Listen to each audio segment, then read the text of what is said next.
ਅੱਜ ਤੋਂ ਕੋਈ 40-50 ਸਾਲ ਪਿੱਛੇ ਟੁਰ ਜਾਈਏ ਨਾ ਤੇ ਕਦੀ ਕਿਸੇ ਨੇ ਇਹ ਗੱਲ ਸੋਚੀ ਸੀ ਵੀ ਜਿਹੜੀ ਇੱਕ ਦੁਲਹਨ ਜਿਹੜੀ ਡੋਲੀ ਦੇ ਵਿੱਚ ਪੈ ਕੇ ਆਉਣ ਡਈ ਏ ਤੇ ਇਹ ਥੋੜੇ ਅਰਸੇ ਤੋਂ ਬਾਅਦ 35-40 ਸਾਲ ਤੋਂ ਬਾਅਦ ਜਾ ਕੇ ਇਹਦੀ ਜਿਹੜੀ ਐਂਟਰੀ ਏ ਬਰਾਤ ਦੇ ਵਿੱਚ ਜਾਂ ਦੂल्हे ਦੇ ਕੋਲ ਆਉਣ ਦੇ ਵਾਸਤੇ ਇਹ ਕਿਸੇ ਫਿਲਮੀ ਗਾਣੇ ਦੇ ਉੱਤੇ ਨੱਚਦੀ ਆਵੇਗੀ। ਮੈਂ ਨਾ ਇੱਥੋਂ ਤੱਕ ਅਸੀਂ ਕਿਸ ਤਰ੍ਹਾਂ ਆ ਗਏ ਆ 35-40 ਸਾਲਾਂ ਦੇ ਵਿੱਚ ਇੱਕ ਸੋਚਣ ਵਾਲੀ ਗੱਲ ਏ। ਇਹ ਉਸੇ ਤਰ੍ਹਾਂ ਹੀ ਆਏ ਆ ਵੀ ਜਿਵੇਂ ਪਹਿਲਾਂ ਔਰਤਾਂ ਚਾਦਰ ਲੈਂਦੀਆਂ ਹਨ, ਚਾਦਰ ਤੋਂ ਦੁਪੱਟੇ ਤੇ ਆਈ ਗੱਲ, ਦੁਪੱਟਾ ਪਹਿਲਾਂ ਸੀਨੇ ਤੇ ਆਇਆ, ਫਿਰ ਮੋਢੇ ਤੇ ਗਿਆ, ਮੋਢੇ ਤੋਂ ਹੱਥ 'ਚ ਆਇਆ, ਹੱਥ ਤੋਂ ਵੀ ਗਾਇਬ ਹੋ ਗਿਆ।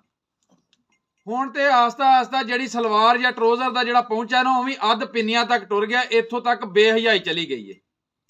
ਇਸੇ ਤਰ੍ਹਾਂ ਹੀ ਅਸੀਂ ਡੋਲੀ ਤੋਂ ਇੰਡੀਆ ਗਾਣੇ ਦੇ ਉੱਤੇ ਐਂਟਰੀ ਕਰਵਾਉਣ ਲੱਗ ਪਏ ਹਾਂ ਆਪਣੀਆਂ ਧੀਆਂ ਭੈਣਾਂ ਦੀ। ਮੈਂ ਨਾ ਅਸੀਂ ਉੱਥੇ ਨਮਾਇਸ਼ ਕਰਨੇ ਉਸ ਤਰ੍ਹਾਂ ਕੋਈ ਸਾਨੂੰ ਕਹਿ ਦੇਵੇ ਨਾ ਕਿ ਤੇਰੀ ਭੈਣ ਜਾਂ ਤੇਰੀ ਧੀ ਸੋਹਣੀ ਹੈ ਤੇ ਅਸੀਂ ਜਾਨ ਲੈਣ ਤੱਕ ਜਾਂਦੇ ਹਾਂ। ਉੱਥੇ ਅਸੀਂ ਉਹਨਾਂ ਨੂੰ ਬਣਾ ਸਵਾਰ ਕੇ ਤੇ ਆਮ ਲੋਕਾਂ ਦੇ ਵਿੱਚ ਪੇਸ਼ ਕਰ ਦਿੰਦੇ ਹਾਂ। ਇਹ ਇੱਕ ਬਗੈਰਤੀ ਦੀ ਇੰਤਹਾ ਹੈ। ਫਿਰ ਉਹਦੇ ਘਰ ਵਾਲਾ ਜਿਹੜਾ ਉਸ ਔਰਤ ਦੇ ਘਰ ਵਾਲਾ ਉਹ ਚਾਹੁੰਦਾ ਕਿ ਮੇਰੀ ਜਿਹੜੀ ਇਹ ਬੀਵੀ ਹੈ ਨਾ ਇਹ ਕੱਲ੍ਹ ਨੂੰ ਬੱਚਿਆਂ ਦੀ ਅਬੂ ਬਕਰ ਸਮਾਨੇ ਗਨੀ ਹਜ਼ਰਤ ਉਮਰ ਤਰ੍ਹਾਂ ਇਸ ਤਰ੍ਹਾਂ ਤਰਬੀਅਤ ਕਰੇ। ਮੈਂ ਨਾ ਉਸ ਜਿਹੜੀ ਫਿਲਮੀ ਗਾਣਿਆਂ ਦੇ ਉੱਤੇ ਨੱਚਦੀ ਹੋਈ ਸ਼ਾਦੀ ਦੇ ਉੱਤੇ ਐਂਟਰੀ ਕਰਦੀ ਏ ਉਹਦੇ ਵਿੱਚੋਂ ਤੁਸੀਂ ਕੀ ਤਵੱਕਾ ਕਰ ਸਕਦੇ ਜੇ?